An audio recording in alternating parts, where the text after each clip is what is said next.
Assalamualaikum warahmatullahi wabarakatuh. Salam sejahtera untuk kita semuanya. Saya dengan Husni Mubarok dari STY Gici Business School.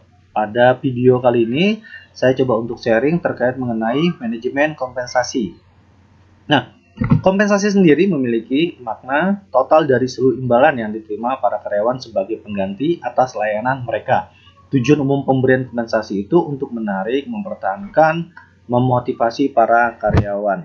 Nah, pengelompokan kompensasi itu ada 3. Pertama, kompensasi finansial langsung. Itu meliputi bayaran yang diterima seseorang dalam bentuk upah, gaji, komisi, dan bonus. Yang kedua, kompensasi finansial tidak langsung.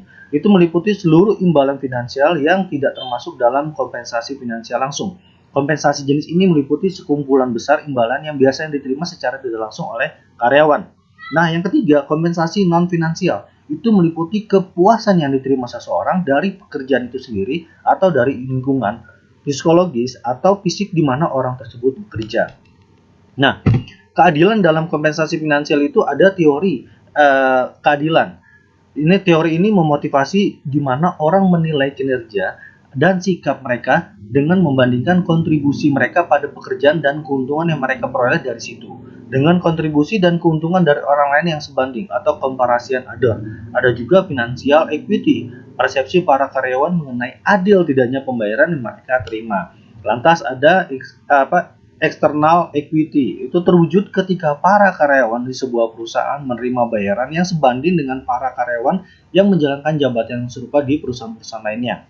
Nah, survei kompensasi membantu organisasi menentukan sampai sejauh mana terwujud keadilan eksternal. Lantas ada internal equity. Nah, terwujud ketika para karyawan menerima bayaran menurut nilai relatif dari jabatan mereka dalam organisasi yang sama. Ada evaluasi jabatan, ini sebagai alat utama untuk menentukan keadilan internal. Ada employee equity, terwujud ketika orang-orang yang menjalankan jabatan yang serupa untuk perusahaan yang sama menerima bayaran menurut faktor-faktor yang unik pada diri karyawan, itu seperti tingkat kinerja atau senioritas. Nah, tujuan manajemen imbalan itu mendukung pencapaian tujuan-tujuan organisasi, membantu dalam mengkomunikasikan nilai-nilai organisasi dan kinerja yang diharapkan, mendorong dan mendukung perilaku yang diinginkan, mendorong terciptanya kinerja bernilai tambah, meningkatkan pengembangan yang berkelanjutan, terus bersaing di pasar tenaga kerja, memotivasi seluruh anggota organisasi, meningkatkan teamwork, meningkatkan fleksibilitas, memberikan nilai untuk uang, mencapai keadilan dan kesetaraan. Nah, faktor umum yang mempengaruhi nilai jabatan itu ada nilai intrinsik, ada relatif internal, ada relativitas, ada internal atau inflasi dan pergerakan pasar, kinerja dan kondisi keuangan perusahaan, terus tekanan serikat pekerja.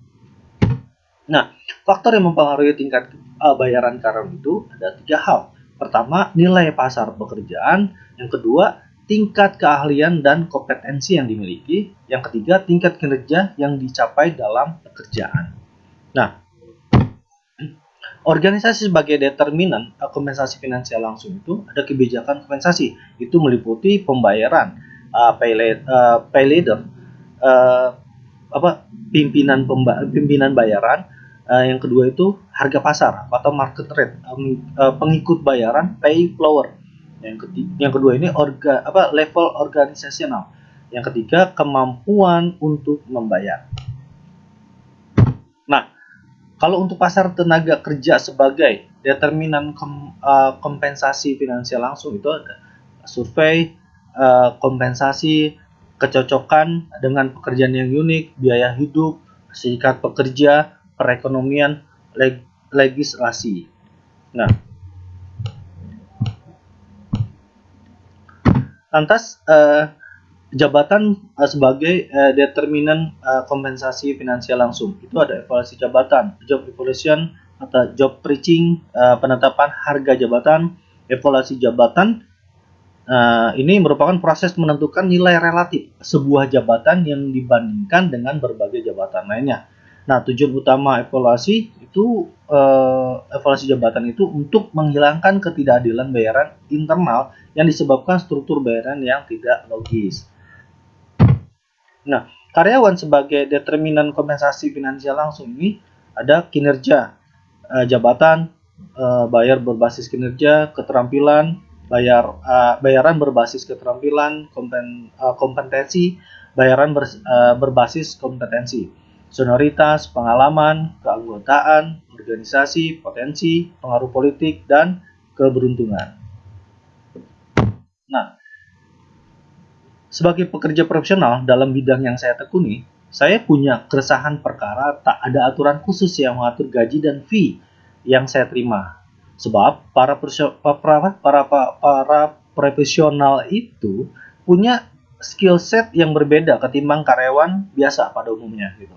Kalau untuk pegawai biasa, gaji mereka diatur lewat undang-undang tenaga kerjaan dan teknisnya mengikuti aturan-aturan perda masing-masing daerah. Nah, bagaimana dengan pekerja profesional?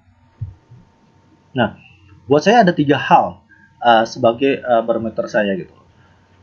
Pertama, professional rule. Bicara masalah fee profesional, nggak ada batasan minimum berapa besaran fee yang harus dibayarkan. Jadi, terus terang saja, secara profesional saya agak bingung gitu. Dan kesulitan berapa harga yang pantas untuk klien baru. Nah, yang kedua ada reputasi. Besaran fee yang dibayar tidak luput juga dari reputasi dari seorang profesional itu sendiri. Tidak bisa dipungkiri bahwa semakin mentereng reputasi yang dimiliki, semakin tinggi pula RPH yang ditetapkan. Nah, yang terakhir itu tentang legalitas. Nah, terakhir, namun ini paling penting gitu. Menjadi seorang profesional itu mau tidak mau selain memiliki kemampuan, seorang profesional harus memiliki legalitas yang cukup untuk berpraktek. Besaran yang pantas sebagai seorang profesional juga tidak lepas dari beberapa legalitas dan sertifikasi yang kita punya. Semakin kredibel seorang profesional, semakin mapan pula sertifikasi kalian yang dia miliki. Maka harga tawar pun akan terus naik. Nah, sesuatu yang beda itu sesuatu yang beda sedikit itu lebih baik dari yang terbaik. Itu sebagai kunci utama kenapa mereka akan memilih saya. Terima kasih dari saya, cukup sekian. Mohon maaf ada segala kekurangan. Bila untuk menyempurnakan video ini mohon dibantu melalui kolom komentar. Terima kasih. Wassalamualaikum warahmatullahi wabarakatuh.